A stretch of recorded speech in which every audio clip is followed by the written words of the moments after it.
Oh, good morning, Kenyans, and this is the Wave Talk Show. I am your host Lisa Wanyande, and I'm live on Atec TV and Atec Radio. And today I have amazing guests. As always, I tell you that we have every discussion that is affecting you globally and everything that you want us to talk about.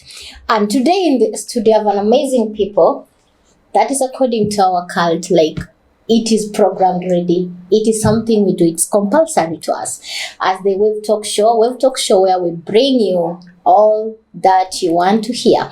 And in the studio, I've said I have amazing people. I have amazing people. And I say amazing because here in the studio is going to be hot and hot. You want to hear their different opinions. So let me describe my guests. My guest, one of them, she's a young youth leader, and she's one of the rising upcoming politicians. I don't know, in 2027 she's going to sit for women rep in one of the counties she's representing. And on the other side is a man, a young youth who also is a very powerful and someone who doesn't like to be intimidated initially, and is one of the people in 2027 they're rushing for a seat. This time youths have agreed. Wameamka, the youths are here. So as always, remember, we are live on Atec TV on YouTube, and we are live on Facebook, Instagram, TikTok, all the social media, until the new Twitter, which is X. You can find us and share your comments, your thoughts, and your questions. They are here to answer us. The biggest thing is that they support the supporters of different parties in Kenya, the leading political parties in Kenya, which is the Kenya Kwanza and the Azimio La Umoja coalition. And they are here today to tell us different impacts about their leader. Remember that in the city, it's like you're sitting with His Excellency William Ruto and the chief opposition leader in Kenya, Raila Odinga. So we have your representatives here. We want to listen to them, and remember to stay tuned. Shortly, I would love to introduce my guest on this side. Karibu Mama Chesang. Thank you so much. Okay, maybe you tell us your names and where you're from, which county you're representing, and the party you are standing for today. My name is Chesang Samuel Brenda. I'm a student. I'm representing Kenya Kwanza in this discussion. I'm from Wasingishu County. That's basically all I can say. Okay, that is all she can say. Her name is Chesang Brenda. She's one of the young leaders, youth leaders who are rising. Wanatetemesha inchi venye inafaa. Where there's a woman, there's no man, but there's a voice to raise. But always when there's a woman, there's always a man that defends, a man who protects. And on my side, I have an amazing Honorable Collins. Maybe introduce yourself. Tell us where we can find you. Thank you. My name is Mbuku, the son of Uhuru Kenyatta, the former president.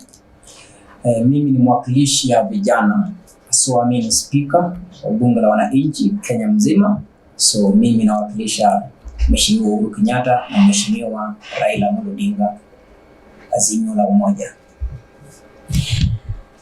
I am still stuck on the part that is talked about is the son of Uhuru Kenyatta. Which Uhuru Kenyatta is the one or the one we know? Mmoja tu mnamjua tu, hakuna mtu mwingine. The former president. He's the son of the former president, and we can see he raised a good leader and someone who is very impactful. Okay, and you are the daughter of which? The daughter of Samuel. Actually, that's my surname. Your surname. Yeah. I thought you are Samuel Ruto. I wanted to. You people have similar names in your community. So is it the biggest Samuel, or is it Samuel is a clan? If you have the name Samuel, it's a bet that you're a leader. Okay, we have heard from them, and these are the guests in the studio. Kwa vile tu watatuwakilisha hapa ndani, kila mtu ana kitu chake, kombe chake, sauti kikata pia tunajisaidia tu huko na we only have a big discussions with them here. We have to talk about the current state of the country. You as a youth there, you're watching or you have a question there, you can say it at the comment section or on the line of our screen. We have a number that it runs through the screen for WhatsApp. You can text us or SMS us. You can email us. Also, you can tag us on all the social medias I've said is YouTube, Facebook, Instagram, and the new X. And the new X and not X, the Twitter, the new X and TikTok. We are here. My guys, I'm always really funny. But today I have a lot of questions that I'm gonna ask them. I don't know if you have the questions I've said. You can just comment your questions there as I've said earlier. So we start the discussion right now. Chesang is from Stock. She said Uasin Gishu County. Uasin Gishu is Eldoret. Yeah. Is Eldoret and Uasin Gishu the same place? Because I grew up knowing Eldoret is a county, Uasin Gishu is another county. Uasin Gishu is a county. Eldoret is a town that is 98% to be a city. Oh. Yeah, that's the fifth city. I was there once in Moi University in Uasin Gishu, and a lot of those are not discussions. I will discuss behind the camera. I will discuss behind the scenes. Karibuni sana. Thank you so much. The current state of the country. Can you tell us how is the current state of the country?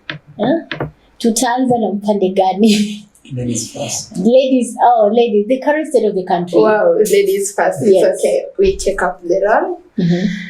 Currently, there might be a lot of blames, a lot of issues from the Azimio side. That's why they said we should start first because they really don't know where to start from. So, but all I can say that our economy, our state is heading to the right direction. The citizens must agree with us, and they'll have to agree with us that yes, it's tough, but we are heading to the right direction. That's the summary I can provide. The country, you can talk any language that you can say, so it's that wananchi kwa pale waelewe. Amesema the current state of the country, it is going well. It is really well. People are not complaining, no complaints. Yeah, so we will hear that from the Azimio side. Mr. Honorable Collins, the current state of the country. To you. Thank you. Najua ukweli iliyoko ya kwamba tuko na shida. Na hii ni shida ambayo watu wa Kenya kwanza huwa hataki kukubali kulingana yale vitu ambayo inatendeka, ya kwamba shida ipo. Nimesikia dada yangu ya kwamba akasema Kenya iko sawa, lazima wananchi wakubaliana nao. Hatuna muda ya kumpea Mheshimiwa Ruto ili azidi kutudanganya ama azidi kuangusha mambo ya Kenya. I think ilikuwa juzi ukiangalia the top 20 country, Kenya haipo miongoni mwao. Wale ambao GDP yao inapanda, Kenya ipo top 20. Lakini cha ajabu Tanzania, Uganda wapo ndani. So unajiuliza hii Kenya tunaenda wapi? Na all along Kenya huwa ndiye anategemea Uganda, Tanzania huwa anategemea Kenya. So nilishangaa juzi nikiona ya kwamba GDP imetolewa 2024 na Kenya ipo ndani top 20. Lakini unapata nchi kama Tanzania, Uganda wako ndani. Kuna question mark. Tunaelekea mahali pabaya sana.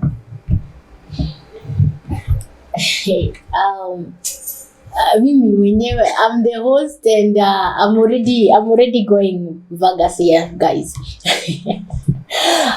To you, Chesang, you have talked about when the GDP statistics was brought, Kenya was not there. Was it there, or why is it not there on the top? As I had stated, I stated that the economy, the times might be tough, but we are heading to the right direction. This is not a one-time thing. Yes, Kenya is not there, but what are we doing for Kenya to be there? So that's the question that our brothers should tell us. They should tell us, like, Kenya is not there. They should question us so that we'll provide to them. Kenya is not there because of this and this and this. So Kenya shall be there. Time to come. You were talking about time to come, because time is what the current government in support of. They're always saying we give them time, we give them time, we give them time. How much time do you need to retain everything to make no cries, the corruptions, to fight corruption, unemployment that we hear people cry on, the youth, especially the youth and salary people are working right now. We have a war between the salary people, we have a war between unemployment, crime is rising. How much time do the government need to combat all this? My sister, we must agree that Rome was not built in one day. Yes. So we must take a step to building the Rome that we want. So we must focus for what it holds. We might not have the specific time to build. Let's say you're building a house, you must have a target. Let's say in 3 years, I need to have completed building this house. So yeah, it is. We have the economy. You are asking me like, for how long should we take? How long should we be granted to make the economy better? President Ruto is working on it. President Ruto and his deputy president and the entire executive and the legislature, they are working on it. That's why the matter of unemployment, we have now the affordable housing. We must not focus on what the effects of the affordable housing, rather we shall look at the advantages. The affordable housing, if given to all counties, we're gonna have employment for all people. So we must give the government time, let it work on it. If they fail, we shall now question them. But as at now, let's give them time. Our question is how much time? I ask, how much time do you need? How much time do the government need? The other day, Deputy President was speaking, and the Deputy President was like, we are not where we were last year. So given, let's say a year later, now, first of all, the President promised after June 2024, the economy will start to rise up again. Let's wait until then. We wait until then, because when you look at to our brother, you see he has talked about a year, 1 year, wapewe mwaka moja, watafanya kila kitu rudi sawa. Wewe unaonelea vipi? Najua dadangu siwezi kumshutumu ya kwamba lazima kila mtu anavuta kamba upande wake, na mcheza kwao huwa anajaribu kutunzwa. Nafikiri Waswahili walisema hivi. So the reality yenye iko Kenya, ukweli mambo tunalekea mahali pabaya. Nimesikia dadangu akitaja mambo ya affordable housing. Affordable housing in Kiswahili inaitwa nyumba ya bei nafuu. Na tumefanya mimi mwenyewe nimefanya utafiti wangu. Kuna zile nyumba Uhuru Kenyatta alijenga jijini Nakuru. Leo hizo nyumba William Ruto anauza between 3 million to 2 million, na ile pesa unafaa kulipa kwa kila mwezi. Kama unaishi kwa hiyo nyumba, je, umiliki nyumba unafaa ulipe 16,000. 16,000. Mr. Rais anatuambia kuna nyumba ya 3,000 ya 1 bedroom. So I don't know hii nyumba iko wapi. Hii ndio maswali najiuliza. Kama zile ya Nakuru anauza 3M, ambapo kama unaishi ndani unafaa kulipa 16k kila mwezi ndio umiliki nyumba. So there's no way ambayo tutazidi kusema kwamba nchi inaelekea mahali pabaya. Mimi langu naambia wa Kenya, mali imefika tuanze kufikiria mara mbili ya kwamba tuelekea mahali pabaya sana sana ndani ya serikali. Dadangu, waje nikukumbushe kitu moja. Juzi serikali ya Tanzania imetubana usafiri ya Kenya Airways. Kisa na maana, Tanzania government wali apply ya kwamba waliomba ya kwamba tunafanya biashara na nyinyi Kenya Tanzania, tunaomba wacha ndege yetu ya kubeba mzigo ikuje katika anga zenu ya Jomo Kenyatta, achukue mzigo moja kwa moja apeleke jijini barani Europa ama bara Asia. Believe me, serikali ya William Ruto walikataa. Na wao pia wakasema basi kama kuna biashara ya kubeba mzigo, nyinyi pia msikuje Tanzania. Kuamkia leo asubuhi walimbembeleza wakuje wabebe mzigo ili waende Tanzania. Inamaanisha hakuna mahali tunaelekea. So lazima upende jirani. You must to love the neighbor. Kwa sababu hakuna jinsi utaniambia kwamba umenichukia, lakini unataka tuende na mnae katika mwendo mmoja. So dadangu Cheshana, hii government yenu, ningeulizwa mimi kama Rais William Ruto ningeresign acha na serikali kulingana na mimi. Ndio hakuna mahali tunaelekea. Sioni. Hiyo ndio maoni yangu. I'm just hearing hot breeds here. I don't know why. From my side here, just a hot breeze. And talking about the government, we have seen a lot of cases. There are demonstration coming up, which you hear people. I don't know if it is true, because you are the people to tell us the demonstration is when, how is the government taking the demonstration, what is going to happen, and which date is the demonstration, because what is the impact of it? Demonstrations, what is the impact of it? To you can tell us, what is the government taking on it? What is the impact? Why are people going against the government? When a person chooses to serve personal interest, they tend to make it like it's a big deal. Demonstrations were there since March 20th last year. The opposition side demonstrated. We called them to the table. We held the bipartisan talks. They agreed. The ones involved, the ones who sat at the bombers, they agreed. So bringing again the topic of demonstration, Azimio should not do that. They should seek other ways, but we are telling them no nusu mkate. So you Kalonzo, you are talking about the bipartisan talk, and yes. You say the bipartisan talk lead to nusu mkate. No, the bipartisan talk was agreeable, but they are now back again to the streets, demonstrating in the name of serving the Kenyan interest. What did the government agree on? What did they agree on? Kalonzo and Ichung'wa offered the report. They offered to the parliament. They offered about. I did see the cost of living, of which they were complaining about. They're saying the bipartisan talk didn't include the cost of living, but it included the office of the opposition leader and such affairs. The Azimio persons are telling us they are going to streets because of the cost of living. Why was this not included in the bipartisan talk, of which they were raising? So that these are the questions that they should answer that to us. We are here working hard to bring the stability of the economy. Yes, they want again to go back to the street. They want to go back to the street. They want to destroy their goods.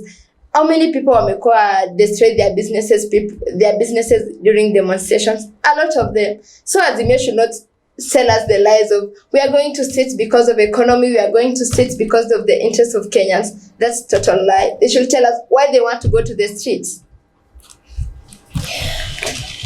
Why do you want to go to the streets? Unajua what is the reason for why you demonstrating? Because she said that you people agreed, the Azimio coalition agreed on what? Bipartisan talks, and you didn't include the cost of living, but now you want to go to the street for the cost of living. What's the reason? Number one, my party Jubilee does not agree with the bipartisan talk, because ukiangalia hii kitu inaitwa gharama ya maisha, the cost of living, watu wa UDA walikataa kusikiza. Na kitu ambayo inatufanya sisi ambao tulienda kwa mazungumzo ya bipartisan talk bombers, haikuwa ilipwe Kalonzo Musyoka na Kimani Chungwa 50,000 per sitting. Haikuwa kitu kama hiyo. Ilikuwa ni kitu ambayo hii gharama ya maisha, the cost of living must come down. Hiyo ndio ilikuwa agenda ambayo tulipeleka pale. Na tumejaribu kuangalia hii agenda. Kitu ambayo watu wa Kenya Kwanza wameleta ni hii cheo ya prime cabinet ipitishwe. Na si ipitishwe na inaitwaje? Na kura ya maoni, referendum. Wanataka ipitishwe kwa parliament ili Musalia Mudavadi azidi kuwa na cheo. Na ofisi ya opposition leader pia ijengwe. Hakuna mtu alienda kwa barabara kwa mambo ya ofisi ya opposition leader wala ofisi ya prime cabinet. Dada yangu amesema biashara mingi iliharibika. Tunakubaliana na wewe 100%. Na mwezi 6 hatujafanya maandamano. Kwa nini maduka mengi imefungwa? Within hii mwezi 6 ambao hakuna maandamano. Tangu Azimio waachane na maandamano. The reality yenye iko Kenya, Mheshimiwa Rais alikuja na mambo ya tax tax iko juu zaidi. Na believe me, leo maandamano ikiitwa Eldoret na Central Kenya ndio watakuwa watu wa mstari wa kwanza kufanya maandamano. Why? Because these people and the government, they're okay. I think okay. In a few minutes nitakupea video. Yes. Ambao ni si Mjaluo, si Mkikuyu, wala ni Mkalenjin. So you have a from every. Analalamika huyu kijana anasema kwamba since William Ruto akuwe rais wa Jamhuri ya Kenya, hajawahi shika 50,000 kwa mkono, hata 20,000. Hawajai guza. Hadi wakati wa COVID-19 walikuwa na pesa. Hii 50,000, 20,000 vijana walikuwa nayo. Lakini since William Ruto akule Biblia kama rais wa Jamhuri ya Kenya, hawajai guza hii pesa. Inamaanisha maandamano si mbaya, rais ndio mbaya kwa sababu amepandisha uchumi na amepandisha mambo ya tax. Angalia, uniambie glass ilikuwa shilingi 100, alafu nikiamka asubuhi unaniambia glass ni 200. Hii 100 imetoka wapi? Na unataka kuni-explainia kwamba hii 200 ukilipa nitafanya na hiki na hiki. Afadhali watu wafanye maandamano, maisha kuwe sawa kuliko wakae wakiumia. Na ile dawa yenye tumebaki na hapa Kenya ni maandamano inakuja ambayo itashtua Mr. William Ruto kama rais. Eldoret Town hata mimi ile maandamano itafanyika. Raundi atajaribu kuzuia mambo ya wanahabari itajitokeza tu. Watu wa Central hata wajaribu kufanya nini, Gachagua wamejaribu kuzuia muda mrefu lakini raundi haitafanyika. Wao ndio wanataka maandamano. Si watu wa Azimio, sisi tumetulia. Tuko sawa na maisha. Lakini wao ndio wanasema tumeletea maandamano. So maandamano tunaletea kwa niaba ya watu wa UDA ambao wanaumia kwa serikali lao. Sisi.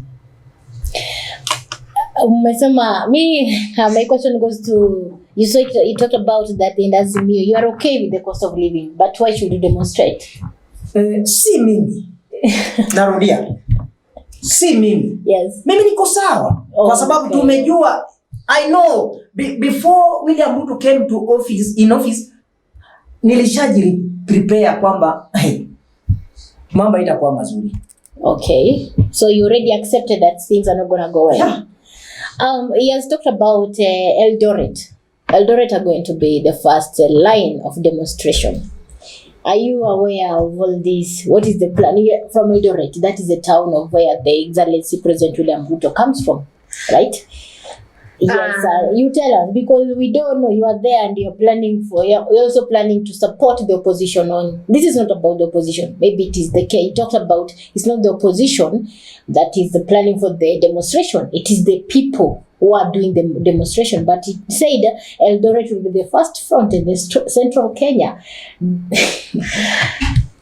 We should treat all those as hearsays. I've been to Eldoret. I've traveled this night. This morning, I arrived in Nairobi at 4 a.m. So we should treat all that as hearsay. As Eldoret and Uasin Gishu people, we are willing and we are supporting the president to make the economy better. Our president falls at the is it an age set called Kaplelarge? It's either the economy should thrive or the economy should fail. So as the people, we are believing in the capabilities of our president. And whatever he's saying that the Eldoret people are going to demonstrate, those are hearsays. Those are hearsays. That is what we have heard from them. And so far, we have talked about the demonstration. And it's really hard here. The president and the opposition, we are here. So, we have a question today. We see there's a question coming. What has been accomplished so far? What has been accomplished so far? We start with Honorable Chesang. First of all, it's the aspect of agricultural. Was it last week? The government spokesperson, Honorable Isaac Mora, provided a statement that coffee has risen from 60 shillings to 80 shillings per kg. Is it? It was 60 shillings, now it is 80 shillings. Wow. Just last week. That was what he provided in a statement from the office of the spokesperson. First, agriculture is a basic thing for the economy. We can't do away with the agriculture. So from agriculture, we've achieved. Then we proceed to also the stability of the economy. Where we are is not the same where we were left. We were left at the debts with a burden of debts, a burden of to replace some things that we are wondering, wow, pesa ilitumika wapi. So in as much as we are trying to blame the government, you should understand that they did found that stable economy, a lot of debt here and there. So in as much as the president, as the Azimio are trying to tell us, tax is everywhere, we must agree to that. We should agree that, yes, we are not in a stable condition. We are trying to improve the lives. Rome is not built in one day. That's what I need to repeat now and then. We agree that the president is trying to have talks about employment. The other day he said that Saudi Arabia has agreed. Also, recently, I think on February, there will be open vacancies in Korea for the industry of Korea about the entrepreneurships and that creates employment. So we are trying to stabilize it. The roof that ranges from economy, cost of living, how we operate agriculturally, and all those. Oh, okay. You've said that the best that is been accomplished so far is agricultural. Yeah. What is your take there as our viewer? You tell us what has been accomplished so far with the government. You talked about agriculture is working perfectly. That is the only thing that has been accomplished. That's one of the big things. What is that? Like also when we deal with agriculture, also fertilizer was I think 7,000. Now we are retailing at 2,500. Okay. Yeah. I'm talking as a farmer. As you are a farmer. Yeah. So, she's a farmer also. Yeah, So she talks in the representation of all farmers in Kenya. Yeah. To you, Honorable Collins, what has been accomplished so far? We have seen demonstration here, there. We have seen, we have had people complaining. There's no development. What is it? Because to you as a Azimio representative, what has it been accomplished so far? Najua Mr. kutumia naita midali. Midali mingi. Unatumia. Hii midali ya kwamba SG Rome haikujengwa kwa siku moja, ilijengwa muda mrefu. Unaona William Ruto akipewa hadi 100 years akuwe rais wa Jamhuri wa Kenya. Nothing. Because William Ruto told us Uhuru Kenyatta na Raila Amolo Odinga wanaiba pesa kupitia mafuta. Ni kitu cha kwanza. The secondly, Ndindi Nyoro told us ya kwamba those two guys wanakula pesa ya Kenya Power. Na wakati huo petroli ilikuwa 159 per liter. Hiyo ni petroli. Diesel ilikuwa 149, difference 10 bob between the super and diesel. Kerosene ambayo mafuta ya kupikia ya taa ilikuwa per liter ilikuwa around 79 per liter. Leo kerosene tunanunua 197 per liter. Nini imebadilika? The same Ruto alituambia kwamba yeye ni mtoto wa maskini. Lakini leo tunalala njaa kushinda serikali ya Uhuru Kenyatta. Hii ndio mahali makosa yetu imefika. Nimesikia dadangu akisema wana focus kulingana na mambo ya kilimo, agriculture. Nataka nimkumbushe mimi si waziri wa kilimo, lakini waziri wa kilimo anatoka Meru County. Anaitwa Mthika Linturi. The former senator wa Meru County. Mthika Linturi December alisema kimasomaso kwa kweli, yani ya kwamba hawana pesa ya mbegu na hawana pesa ya mbolea bei nafuu, yani affordable mbolea. So unajiuliza wakati unaambiwa kwamba sisi tuna focus kwa mambo ya agriculture. Na tuna focus aje na huyu ni waziri wa kilimo ambapo ako ndani ya serikali ya Kenya Kwanza. Na amekuja kusema kwamba hatuna pesa ya mbolea ya bei nafuu. Inamaanisha mbolea kama walikuwa wanatangaza mbolea ni 2550 kg, inamaanisha mbolea yetu tunaenda kununua 9000 per kg. Yaani pa 50 kg ya mili. So nashindwa unless kama Mkika Linturi kama the CS Agriculture ako na serikali lake na William Ruto kama rais wa Jamhuri ya Kenya ako na serikali lake. So wana run serikali mbili parallel. Nafikiri hiyo nitakuwa na dadangu nitakuwa nakubaliana naye. Mambo ya kahawa, coffee.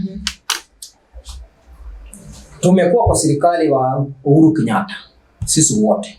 William Ruto kama deputy na sisi kama watoto wa Uhuru Kenyatta. Chini uongozi wa chama cha Jubilee. Kahawa tulikuwa tunauza pa kg, tulikuwa tunauza 100 shilling pa kg. William Ruto akachukua kahawa ikarudi hadi 40 shillings per kg. Nimesikia sales juu Asha Maura alitangaza juu imetoka from 60 to 80%. Tunauliza hii pesa wamekula kwa wakulima wote hii muda mrefu, one year 4 months. Hiyo pesa yetu walikuwa wanapeleka wapi? 60 per kg. Walikuwa wanapeleka wapi? Unajua the people like Asha Maura ni wale watu wa kubweka kwa sababu walikosa kazi. Rais akawaonea Roma wakapewa hapo kwa sababu alikuwa CS na hiyo mambo koti kanalify. So hakuna mahali wangeenda. So wamewekwa pale kupambaza watu macho. Na sisi hatutapambazwa macho na watu kama Isaac Maura. Enda kitu ambacho inaitwa Academia. Imekosa market. Central Academia ilikuwa na market. Na Academia 1 kg ilikuwa inauzwa 150. Leo hii Academia 1 kg inauzwa 20 shillings. Na kwanza unaomba mtu, yani unamlazimisha tu achukue kwa sababu kuna mahali unapeleka. So unapeleka the same kahawa wanasema kahawa inangoleka sasa hivi nini Central Kenya. Kwa sababu hakuna mahali unauzia mtu kahawa. So hizo ndio problem ambao the same people ambao walichagua William Ruto wakaweka kwa ofisi, wao wanaleta malalamishi kwetu. Atufanye maandamano. Na sisi tuwaambie hatuna haja na maandamano. Nasema tafadhali tuleteni maandamano sisi tufanye on your behalf. So unaona wao wanataka maandamano, wao wasitaki na Rift Valley. Wao wanaambia tuleteni maandamano. So kama wanataka maandamano tuwaambie date na wajitokeze wafanye maandamano kivyao. So hii mambo ya mtaenda. Sisi tuko sawa. Ni mko sawa. Tuko sawa sana. Hata naomba rais aongeze bei ya fuel. We saw the other day the bei ya fuel ilipungua na shilingi 5. Ya diesel zote zilikuwa zimepungua na shilingi 5 and as we come back, I'm gonna leave them with the question that there is this about housing levy, and there are remarks that the president His Excellency William Ruto said Kenyans will continue paying the housing levy, albeit from the next 1 month, that is after this month. Okay. After the High Court suspended an earlier judgment that found the law it is unconstitutional until January. So next month you prepare because the housing levy you are going to pay. And that is how we leave the case. And the question they have to tell me, is this housing levy on constitution, or is this housing, why is it forced by the state of the government that we have to pay, the salary people have to pay? All of them are working, so they have to tell me. And we're going to take a short commercial break. Let my people try to drink some warm tea so that don't touch the dial. We're going to be back. Action. Welcome back. We are enjoying some good music behind and dancing a lot. Woof. Guys, it's so hot. And we are back again in the hot seat. Where I'm sitting here, I need a fire extinguisher. To my producer back there. We need a fire extinguisher, and we need some so that when it is so hot, I can just silence with some white smoke. Karibu sana. This is Atech TV and Atech Radio, where we always say we are always step ahead with the best news, the latest in the country that is hitting globally. We got you covered. And remember, we always live on YouTube, Facebook, Instagram, Twitter. The Twitter is now X. That is the X, the new X. And we also live on we are on TikTok and the rest Skype. And also we have our WhatsApp number, usually runs on the screen, where you can text us and talk to us, chat us. We are there, we will reply. And to me, then on the studio, on the web talk show, I had some amazing guests. They are still here, wajaenda. Najua maswali ni mingi, wako na mimi gangari. They are making me burn here. I had Honorable Chesang Samoei and Honorable Collins on the other side. And I'm the one sitting in the middle, guys. So we're gonna go back to our discussion. Karibuni sana wageni wetu. Thank you. Karibuni tena. Sauti iko sawa? Yeah, good. Iko sawa Yeah. I'm going to the question that I usually hear people when we go for some coverage. You'd say we are not going to vote this time. Do you think participation of youths voting in the next election is very important? Your vote is your voice. Yes, for you to be represented, you need to make a vote. So it's equally okay to say that the youth's votes does matter for their votes. If youths fail to vote, that's like going back. So they need to be there, they need to be counted, they need to stand out, and they need to make their voice heard. We hear youths in the ground, they are talking about maisha imekuwa ngumu, hata aswa la IGP. But we hear different scenarios. As media personalists, we meet a lot of people, right? And the percentage in us, we did as a statistics on Atec TV, Atec Media, we see that 80% are complaining. They say, we are not okay, we are not okay. Do you think, Honorable Collins, the youth are going to participate? Is it important, participation of youth in the coming election? 2027, because many say I'm not going to vote this time. We are giving up. Unajua hii swali yako ni nzuri sana lakini hao youth ndio wajajua ni nini wanatafuta. Hapo ndio kuna shida kubwa kwa sababu si labda walitafuta ile siku nyingine wakakosa. Hapana, youth anapenda vitu ya bei rahisi. Aswa wanataka vitu ambavyo ni ya mbwerere, wacha niseme hivyo. Mheshimiwa William Ruto, unajua hii mambo ya kusema aliiba wenye walisema aliiba ndio wanaweza kudhibitisha, lakini the reality ni iko Mheshimiwa William Ruto alichukua vijana. Kwa sababu aliambia vijana kwamba kwanza alikaa chini akadecide ajao wao vijana wanapenda vitu ya internet. Yaani si watu wa kuchoka. Akaandika chini nitaleta internet. Akasema kwa sababu wanajua kupiga simu zaidi na watupendi kutumia credit, akasema akaongeza hapo nitaleta free internet na kupiga simu free. So hao vijana wakasema basi huyu ndiko ndio mtu wetu. The same William Ruto akaambia vijana ya kwamba usikuwa na shida. Kama ni pesa alikuwa anawapea pesa. Kwanza Ruto alikuwa na pesa unapewa haraka. Vitu haraka. Were you among the people who gonna pay your pesa? That is when he was campaigning. Sikupatana Ruto. But ningepatana Ruto na vile ningekuwa na ndugu yangu kwa sababu mimi ningechora Ruto nitoke na yangu. So youth kwa ile chaguzi nyakuja ni wanatakikana wakuwe ndani. Part of parcel. Wasikuwe tu mimi nakuja napewa yangu natoka. Kwa sababu gani? The majority ambao wenye tuko nayo sasa hivi Kenya ni youth. I think nikiweka idadi ya wanarika ni kama 20 million idadi yao. Wao ndio wa majority hapa sasa hivi. Na kwa makosa ambayo tunafanya kama wanarika tuache pesa. Mimi kama mjukuu nikuja na pesa, kula pesa yangu, pigie mtu ambao unajua atakusaidia kura. Hiyo ni kitu ambacho iko. Lakini we see youths accept money. When they see money is when they Huyu Collins ama Chesang si mzuri, Collins ndio mzuri kwa sababu amenipatia 500. So yes, shida ni hapa. Nitajie minister ama assistant minister yenye ako below 35. Hakuna. Kwa sababu gani? Nilikuwa nafikiria William Ruto kama asla. Kama kijana ya hao vijana ndugu zake angekuwa ameteua kama Chesam kama the head of parastatal ama assistant minister. Na kitu kama hiyo. Na haipo malipo. Nimejaribu afadhali toke kwa jamii fulani tuseme kama kuna youth, lakini haipo. Ni wale politician the former kama mtu the former senator Elgeyo Marakwet. Mtu ana resign na alichaguliwa alafu anakuja kuwa minister. Kwani hakuna watu Elgeyo Marakwet ambao wanaweza kuwa hii minister? Unaona vitu kama hizo. So hizi ni vitu ambao wewe kama kijana aidha unatoka kwa kina president lazima ujiulize. Ita kikao wewe binafsi.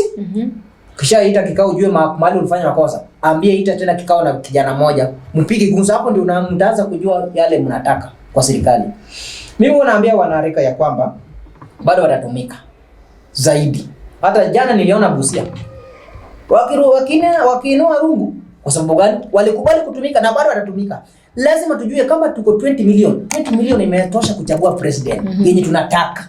Si yenye kuleta vurugu, tunaenda kuleta vurugu. Tuchukue kura yetu hizi 20 million ama 15 million, tuseme wenye wako na ID ni 15 million. Tumpigie mtu mmoja hii 15 million. Huyu mtu atakuwa president. Na tukaa naye kwa meza tuweke mkataba, agreement. Ya kwamba ukichaguliwa utachukua percentage ya wanarika hivi. Na tunataka share yetu kwa hii serikali ni hii. Tutakuwa mbele. Lakini tukienda hivi bado tu wale wazee watakuwa tu hapo. Honorable Chisanga, are you in agreement with what the opposition has said? You are hearing everything. I'm just looking at you, thinking, overloading. Potesa thoughts. I think in this topic he's not talking as an opposition, he's talking as a youth. As a youth. Yeah, because it said youth lured a lot to money and such things. I feel it's time as youth, we agree, we are in the same idea that youths wanapenda pesa ya haraka. So it's time like the youth identify whatever they want. About the positions of cabinets and such positions from the government, and upate some things, you need to have some experience. Hawezi kuja kunitoa me I'm just 21 years old. No my dear. Unajua hii Chesang, hii mambo ya kitu ambao hiyo jinga ambao watu wanatuambia kwamba wanataka experience, hiyo no jinga. Wanataka nikwambie kweli. Don't allow a politician akuja kudanganya kwamba anataka experience. Hiyo no jinga.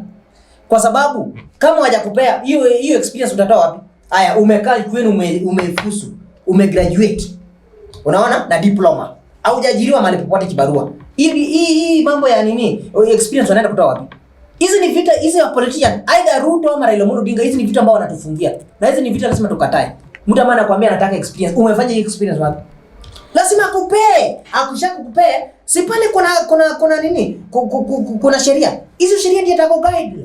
Waambia bwana Chezangu ukiingia kwa ofisi, hii ofisi ni ya public office. Ofisi ya umma. Lazima usikue kama nyumba yako ama private office. So hizi mambo ya experience mimi sitaki. Huyu mtu asikuwahi kudanganya. Ukiaccept hii mambo ya experience, hakuna utaajiriwa. It's the same way, not only in public sector but in private sector. Hakuna siku utasikia a 21-year-old is in charge of Equity Bank. So in order to have a smooth running of events, mawezi kuja kunitoa just a fresh graduate from Kenyatta University. Kuja niambie you are the head of this service. I've never been there, so I need to work under someone in order to this is how it's supposed to be operated, and if this way doesn't work, I can think of other ways. I want to ask you something. William Ruto came in politics 1992. Ni nani alimleta? Moi. Alijituma. Exactly. Na alipojituma hakuambiwa sijui experience, yeye mwenyewe alijua anaweza faa. Exactly. So kama unajiamini wewe kibinafsi, kwa nini unangoja atuambie kwamba ati wewe pia unataka kujidunusha? Yaani wacha kuona wewe ni ndogo. Ati kwamba siwezi, nimegraduate, umeniuliza swali ya mzuri. Private sector. Unajua Equity wakikusponsor hadi ufike chuo kikuu wanakupea kibarua. But not as the head of something that's... Sasa tunaanzia hapo. Exactly. Kwa nini huwa politician asikupee upeende ofisi yake umpangie vitu na ulipwe kwa hiyo? Back at home, I can tell you, back at home, I have friends who are working in the office of the governor. They are my friends. Even the photographer is one of my friends. He graduated. He's like, you're the official photographer. So I think all we require is we learn from people. Our Dr. Ruto learned from Moi. So he's a student of Moi. It's the same thing. We don't need to just come blindly. President Ruto was there since youths for Kanu, 92, all of it. Then he tried for MP after America. Well, so you can't say that maybe I'm a fresh graduate, I can come be the PS. That's totally impossible. It's impossible. No. Ukienda university usome political science, ni nini unaenda kusoma hapo? Ni mambo ya kufanyia wananchi kazi. Hizi ndio nafikiri inasomeshwa kwa ukienda university. Political science. Anakuambia ya kwamba ili kitu unafundishwa ya kwamba utakuwa mfanyakazi ya umma. Inamaanisha ukitoka pale hata ukipewa hii kitu tayari kuna kitu unajua ndani. So nilikupea mfano na William Ruto. Au kujua kwa nini naleta William Ruto ndani. William Ruto angekuwa na hii roho ya kwamba yani sijatosha kukua mali hapa, William Ruto angekuwa president. Na William Ruto angekuwa mbunge 92. So mimi sijafanya ofisi ya chief, lakini nataka kuwa mbunge 2027. Ni hiyo juzi nimetoa hapa. Hizi vitu experience, naona vile wanaongea, kwani ninashitaka kuongea. Kama ni pesa ya basari inaweza kupanga mambo ya nini ya basari watoto wasome. Experience unaenda kwa nikana mbunge hata niambie hiki tunafanywaga hivi. So amini, just believe yourself ya kwamba hiki tunaweza fanya. Hii mambo ya experience usikuwahi kubaliana nayo. Hii ndio atakwambia wanataka experience ya mwaka 3. Hiyo mwaka 3 unaenda kufanyia nani? Kampuni hakuna, wamefunga. Hayo ofisi zao hakuna kuingia. So hizo ni vitu usiwahi kubali. Ndio maana nimekuambia William Ruto. Najua mali toka na mali imefika sasa hivi. Leo ni president kwa sababu gani? Alikataa mambo yao, niambia sijui. Kama kana watu walikuwa na akapita